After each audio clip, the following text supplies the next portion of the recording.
नमस्कार, आप सभी का स्वागत है हमारे चैनल श्री भूमि में। आज हम जया एकादशी व्रत कथा और जया एकादशी के महत्व के बारे में बात करेंगे। जया एकादशी के महत्व और कथा का उल्लेख पद्म पुराण में पाया गया है। हिंदू पंचांग के अनुसार माघ मास के शुक्ल पक्ष की एकादशी तिथि को जया एकादशी व्रत रखा जाता है। इस दिन भगवान विष्णु की विधि विधान से पूजा की जाती है। इस साल जया एकादशी 1 फरवरी बुधवार को है। एकादशी व्रत के दिन व्रत कथा का पाठ अवश्य करना चाहिए। जया एकादशी व्रत कथा।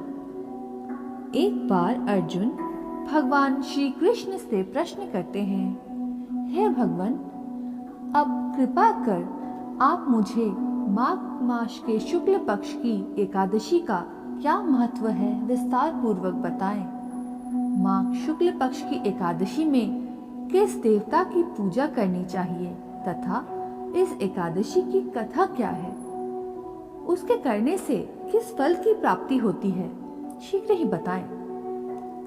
भगवान श्री कृष्ण कहते हैं, हे अर्जुन, माघ माह के शुक्ल पक्ष की एकादशी को जया एकादशी कहते हैं। इस दिन उपवास रखने से मनुष्य को भूत, प्रेत, पिशाच आदि की योनि से छुटकारा मिल जाता है। इस दिन विधि पूर्वक उपवास व्रत करना चाहिए। मैं अब तुमसे जया एकादशी व्रत की कथा कहता हूँ। एक समय की बात है, नंदन वन में उत्सव का आयोजन हो रहा था। देवता, ऋषि, मुनि सब उस उत्सव में मौजूद थे। उस समय गंधर्व गा रहे थे तथा गंधर्व कन्याएं नृत्य कर रही थी। इन्हीं गंधर्वों में एक माल्यवान नाम का गंधर्व भी था, जो बहुत ही सुरीला गाता था। जितनी सुरीली उसकी आवाज थी, उतना ही रूपवान भी था। गंधर्व कन्याओं में एक पुष्पवती नामक नृत्यांगना भी थी। पुष्पवती नामक गंधर्व कन्या ने माल्यवान नामक गंधर्व को देखते ही उस पर आसक्त हो गई तथा अपने हाव भाव से उसे रिझाने का प्रयास करने लगी। माल्यवान भी उस पुष्पवती पर आसक्त होकर अपने गायन का सुरताल भूल गया। इससे संगीत की लय टूट गई और संगीत का सारा आनंद बिगड़ गया। सभा में उपस्थित देवगणों को यह अच्छा नहीं लगा। माल्यवान के इस कृत्य से इंद्र भगवान नाराज होकर उन्हें श्राप देते हैं कि स्वर्ग से वंचित होकर मृत्युलोक में पिशाचों सा जीवन भोगो, क्योंकि तुमने संगीत जैसे पवित्र साधना का तो अपमान किया ही है, साथ ही साथ सभा में उपस्थित गुरुजनों का भी अपमान किया। इंद्र भगवान के श्राप के प्रभाव से दोनों पृथ्वी पर हिमालय पर्वत के जंगल में पिशाची जीवन व्यतीत करने लगे। पिशाची जीवन बहुत ही कष्टदायक था। दोनों बहुत दुखी थे।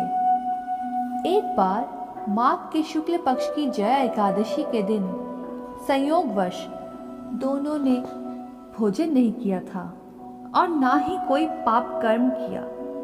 उस दिन मात्र फल फूल खाकर ही पूरा दिन व्यतीत किया।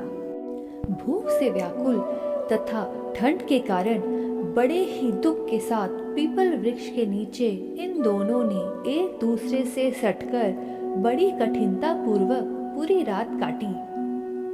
पूरी रात अपने द्वारा किए गए कृत्य पर पश्चाताप भी करते रहे और भविष्य में इस प्रकार के भूल ना करने की भी ठान ली। सुबह होते ही दोनों की मृत्यु हो गई। अनजाने में ही सही उन्होंने एकादशी का उपवास किया था। भगवान के नाम का जागरण भी हो चुका था। परिणाम स्वरूप प्रभु की कृपा से इनकी पिशाच योनि से मुक्ति हो गई और पुनः अपनी अत्यंत सुंदर अप्सरा और गंधर्व की देह धारण करके दोनों स्वर्ग लोक को चले गए। देवराज इंद्र उन्हें स्वर्ग में देखकर आश्चर्यचकित हुए और पूछा कि वे श्राप से कैसे मुक्त हुए। तब उन्होंने बताया कि भगवान विष्णु की उन पर कृपा हुई। हमसे अनजाने में माघ शुक्ल यानी जया एकादशी का उपवास हो गया, जिसके प्रताप से भगवान विष्णु ने हमें पिशाची जीवन से मुक्त किया। कुछ इस तरह से जया एकादशी का व्रत करने से भक्त को पूर्व में किए गए पाप कर्मों से मुक्ति मिलती है। जो मनुष्य यह एकादशी का व्रत कर लेता है, उसने मानो सभी तप यज्ञ दान कर लिए हो। जो मनुष्य श्रद्धा पूर्वक जया एकादशी का व्रत करते हैं, अवश्य ही सहस्त्र वर्ष तक स्वर्ग में वास करते हैं। ये कहकर श्री कृष्ण कथा समाप्त करते हैं। अगर आपको ये कथा अच्छी लगे तो लाइक करें व अपने मिलने वालों के पास शेयर करें। और यदि आपके मन में किसी भी प्रकार का प्रश्न हो तो कमेंट करके जरूर पूछें। धन्यवाद।